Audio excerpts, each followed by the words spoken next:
Dans le travail de Manuel, ce qui me plaît, c'est l'énergie qui en sort, la force de la couleur, le côté poétique qui hypnose, qui fascine, qui apporte de la tranquillité et en même temps cette élégance de la couleur et surtout dans ces installations le côté qui semble au premier abord chaotique et qui en fait est un ensemble qui fait une unité.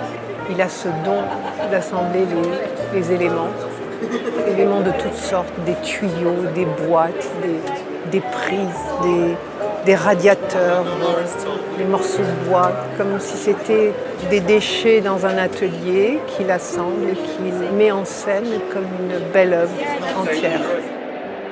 Cette œuvre s'appelle Manuchrome rose bleu pointillé.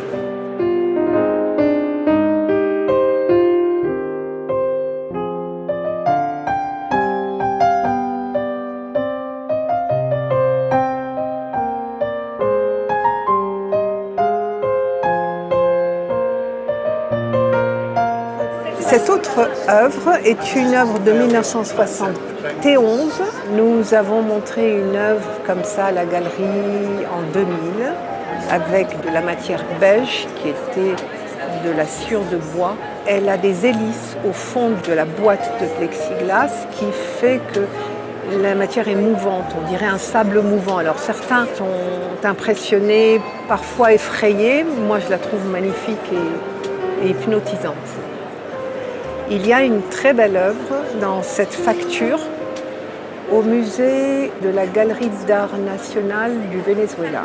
C'est une œuvre 3 mètres sur 2 mètres. C'est comme une grande piscine de sable. Elle est magnifique.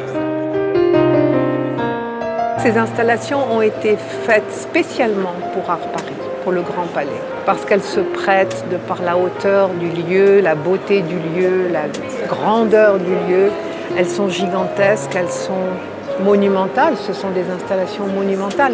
Mais lorsqu'on a fait connaître Manuel Mérida tout au début des années 90, c'était par des pièces individuelles. Et ce qui était important, c'était la matière qui se meut dans le cercle ou dans le carré. L'œuvre est vivante, elle évolue et elle te présente une forme différente à chaque instant. Donc tu n'es jamais lassé de ton œuvre d'art. Tu as une nouvelle œuvre d'art tous les matins quand tu te réveilles, tous les soirs quand tu l'arrêtes, ou quand tu arrêtes de la tourner si elle n'a pas de moteur. C'est ça qui fascine dans l'œuvre de Mérida, c'est le mouvement de la matière.